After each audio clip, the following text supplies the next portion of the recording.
Boa tarde, meu velho. Deixa uma branquinha pro seu amigo, por favor.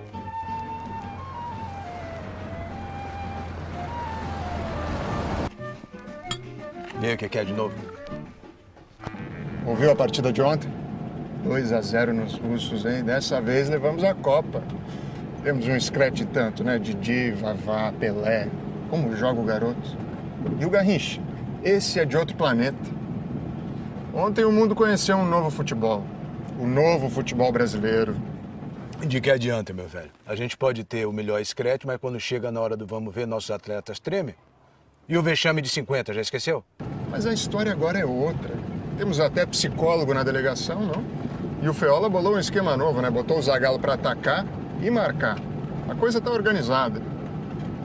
Não gosto. Garrincha eu não gosto. Prefiro o Joel.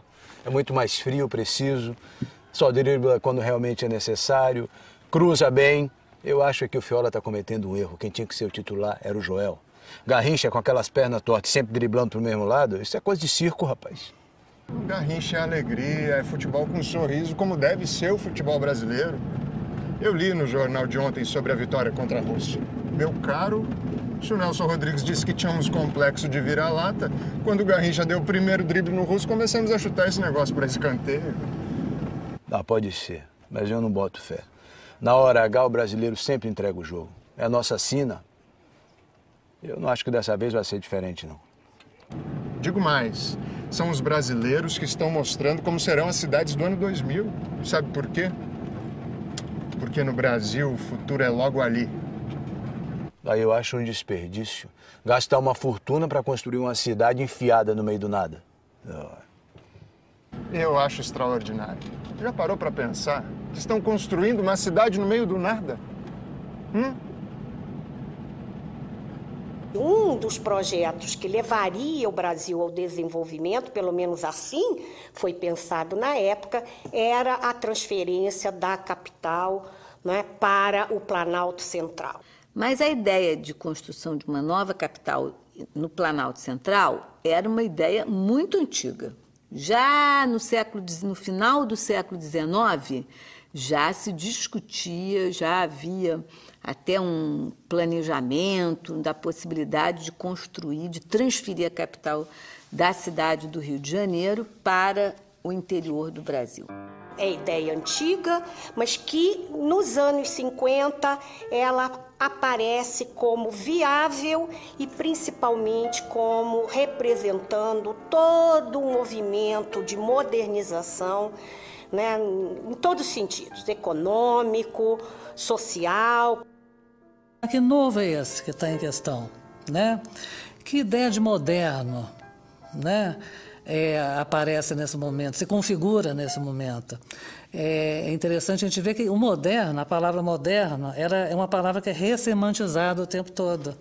Então, esse moderno do final dos anos 50 é um moderno que tem a ver com a teoria das vanguardas, por exemplo, que é marcada pela ideia de ruptura. A ideia de que você vai romper com grande parte da tradição, ou com toda ela, pelo menos através do discurso, né, em nome da configuração de uma ordem absolutamente nova. A construção de Brasília nada mais é do que isso. Tanto que Brasília foi alcunhada na época como a cidade do futuro, né? Que a cidade era tão futurista, a ideia tão futurista, que ela não poderia nem ser construída, essa nova capital, aqui no Sudeste. Ela teria que ser construída ali no Planalto Central, edificada num lugar absolutamente novo, né? Totalmente fora dos padrões convencionais. Qual seria a capital ideal se a gente pensar nesses anos 60? Por um lado, uma elite técnica, burocrática, que não esteja ligada a interesses daquilo que se costuma chamar da pequena política. Isso é uma utopia, mas era muito forte nos anos 60. Uma outra era a utopia do planejamento. Brasília é um modelo, de certa maneira, paradigmático dessa cidade, né, planejada, não há engarrafamento, não há esquinas, enfim, não há condição, ou pelo menos é muito difícil naqueles anos 60, de se imaginar manifestações de rua em Brasília.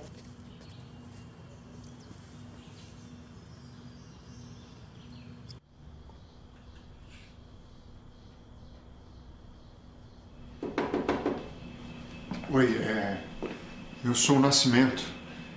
Menino, não era pra você ter chegado de manhã? Olha, o chefe tá uma onça, viu? O chefe? Ele tá aqui? Calma, é o Sebastião. Ele é o mais antigo dos criados, sabe? E acho que é o chefe. Dá ordem aqui em todo mundo. Entendi, já vi tudo, né? Um chato. Sebastião é uma boa pessoa. Mas deixa eu avisar que você chegou, viu? Pode deixar, Dita.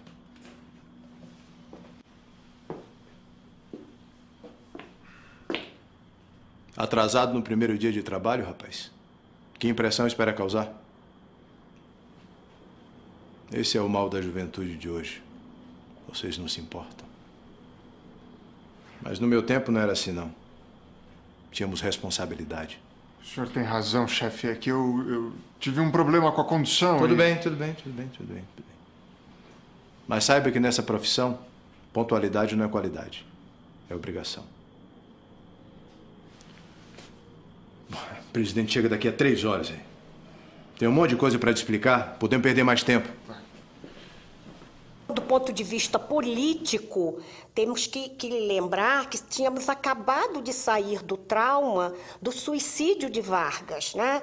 Da tentativa de golpe, de não deixar JK tomar posse. Portanto, era um quadro político de incerteza muito grande. Nós vemos que o Juscelino já assume num contexto de grandes dificuldades, né? Algumas ameaças de rebeliões, uma oposição desde o primeiro momento da UDN e de forças ligadas a militares, né? Capitaneadas fundamentalmente por Carlos de Lacerda.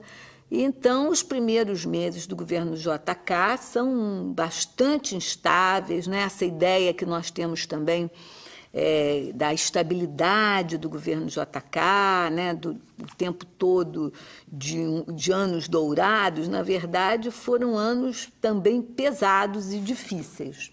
Você foi bem recomendado pelo pessoal do cerimonial. Tem boa formação, faculdade, coisa rara. Mas seu serviço aqui não vai ser fácil, não. Eu era o primeiro mordomo do Palácio das Laranjeiras, mas estou me aposentando. E graças a Deus não vou precisar me mudar para esse fim de mundo. O que é, Dita? Nada não, seu Sebastião. Aqui, o feijão aqui passou do ponto. Sei. Ela não concorda comigo. Para ela tudo é festa. Mas eu leio o jornal, eu me informo e acho um absurdo construir uma cidade nesse deserto. Absurdo é o deserto, seu Sebastião. Da capital do país tem que ser o Rio de Janeiro, rapaz. Uma cidade com história, com passado, que já abrigou um imperador, foi palco da proclamação da República.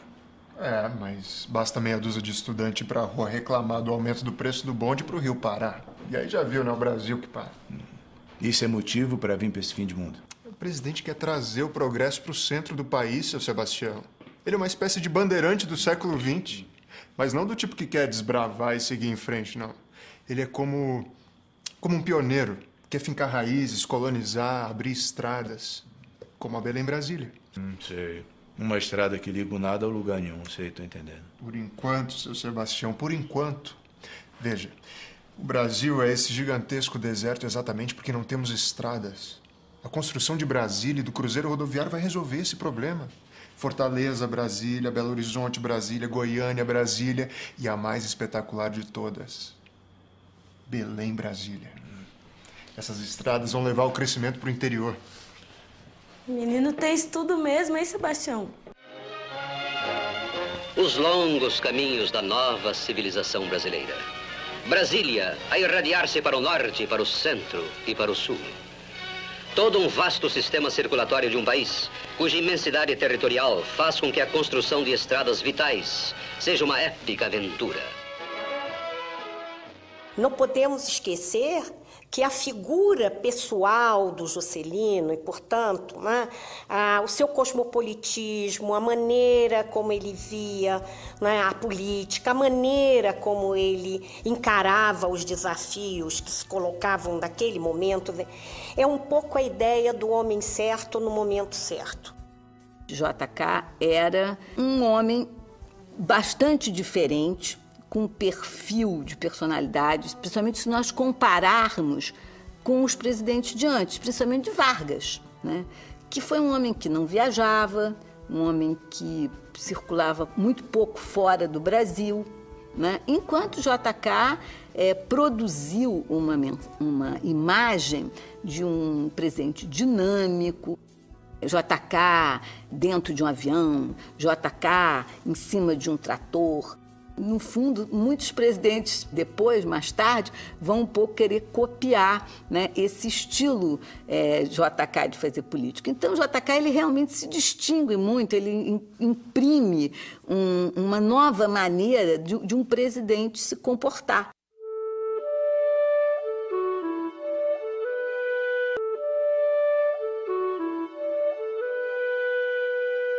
Olha, vamos deixar dessa conversa fiada, que o tempo está passando e daqui a 2h30 o presidente chega.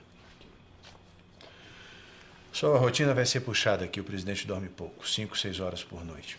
E quando abre os olhos já começa a trabalhar. Recebe os auxiliares já no café da manhã. Queijo Minas, pão, fruta. Fruta da estação, né? E o que não pode faltar jamais. 2 bifinhos bem fininhos. Depois do café da manhã, o presidente então recebe ministros, governadores, prefeitos. Depois do almoço, o presidente tira um cochilo. Ele vai para o quarto, veste o pijama e prende a cortina com um alfinete. Por isso, mantenha sempre um alfinete na gaveta do criado mudo. E é proibido dizer a quem quer que seja que o presidente está dormindo. Para todos os efeitos, o doutor Juscelino não dorme de dia. Entendeu? Sim. Anote isso aí e coloque em destaque. Depois do cochilo, o presidente está pronto para voltar para trabalhar.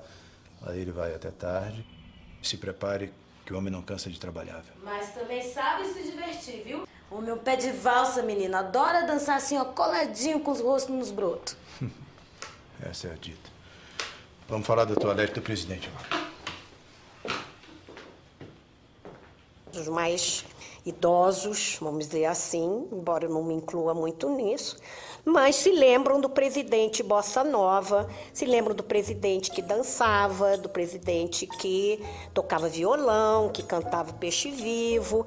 Então, era uma proposta, de fato, de romper com um certo passado que era avaliado, né, como alguma coisa muito conservadora. Em termos culturais, podemos pensar bossa nova, cinema novo, né? Em termos sociais, uma emergência muito forte, né, de um proletariado que sai do campo e vem para a cidade. O mordomo deve ser discreto, invisível, não deve nunca ser notado, mas deve estar sempre por perto, a postos. Quando o presidente pensar em tomar um chá, você já deve estar com a xícara na mão. Enquanto o presidente toma banho, você deve deixar tudo arrumado. O doutor Juscelino não gosta de perder tempo, portanto, quando ele sair do banheiro, já deve estar tudo em ordem. Na cadeira, uma camisa desabotoada. A calça deve ficar em cima da cama, sem suspensório nem cinto. Meia enrolada pelo avesso. Sapato sem cadarço, lenço branco no bolso do paletó e a gravata o presidente escolhe pessoalmente. O doutor Juscelino gosta de se vestir em 10 minutos. Agora eu entendo. Só um homem tão apressado pode construir uma cidade em 3 anos e meio.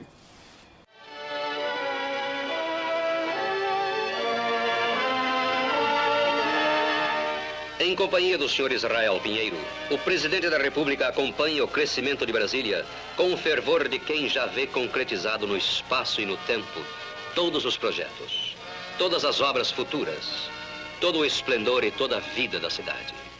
Durante a campanha presidencial, Juscelino lança num comício, uma manifestação pública, um indivíduo que estava entre o público, faz uma pergunta relacionada a essa questão e ele se compromete a fazer a transferência da capital. E quando ele, junto com a sua equipe de campanha, prepara o seu programa de governo, né, e elabora o que vai vir a ser chamado de plano de metas, né, que se constitui de 31 metas, Brasília era chamada meta síntese e era a 31ª meta deste plano. O foco principal, né, o coração, era efetivamente a superação desses entraves na área de transporte e energia.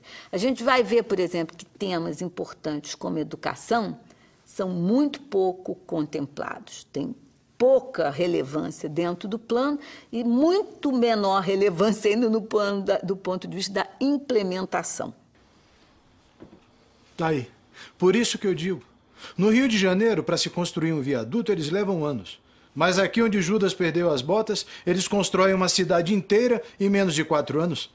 Isso é ou não é um desatino? O presidente está certo. Ele tem que terminar Brasília durante o mandato, senão o próximo presidente não termina. Isso eu concordo com você, porque nenhum político gosta de terminar o serviço que o outro começou. Por isso mesmo é que eles não podem ficar longe do povo, porque sem a pressão popular, eles não trabalham. Imagine você o que vai ser essa cidade sem povo. Apenas políticos e Barnabés. Olha, eu li no jornal uma notícia sobre a construção da Igreja da Pampulha, em Belo Horizonte, quando o presidente ainda era prefeito lá. Um dia, um amigo do presidente foi visitar as obras e foi perguntando aos operários o que cada um estava fazendo. Um disse que estava misturando cimento, o outro que estava erguendo uma parede, até que um espanhol respondeu: "Eu estou construindo uma igreja." Foi o único que percebeu a grandeza do trabalho. O senhor não está percebendo a grandeza do trabalho do presidente, seu Sebastião. Brasília é um símbolo. É a capital de um novo país, um país do futuro, um país moderno que tem rádio, cinema, televisão, que está deixando de ser uma enorme fazenda que só produz cacau, café, açúcar, para se tornar uma indústria, com fábricas, estradas, automóveis. Logo, logo estaremos produzindo os nossos próprios automóveis. Isso não é incrível, seu Sebastião? É incrível, é incrível. Eu só quero saber quem é que vai pagar essa conta. Quem é que vai pagar os milhões gastos aqui nessa loucura? Isso sem falar na corrupção. Porque por mais bem intencionado que o doutor Juscelino seja, ele não vai conseguir controlar a roubalheira. Rapaz, o que tem de gente ganhando dinheiro com essas obras? Você não está entendendo, não. Você está sendo ingênuo. E o senhor está sendo pessimista. Reparou na planta de Brasília? É um pássaro. Um gigantesco pássaro de asas abertas. Brasília vai levantar voo e o Brasil vai junto com ela, direto para o futuro. Vai levantar voo. E 2 horas para o presidente chegar. Quem vai levantar voo somos nós daqui agora. Tem muita coisa para te mostrar ainda. Vamos lá. Para os homens do litoral, Brasília é uma ideia mais ou menos abstrata. Para eles, é a pura realidade. Brasília, cidade do futuro, terá, como certas cidades clássicas da antiguidade, uma medida de graça arquitetônica. Nela, a idade da técnica reencontra a idade da harmonia, virtudes que andaram separadas nesses tempos de eclosão industrial. A cidade está assim fadada a ser um modelo para o mundo.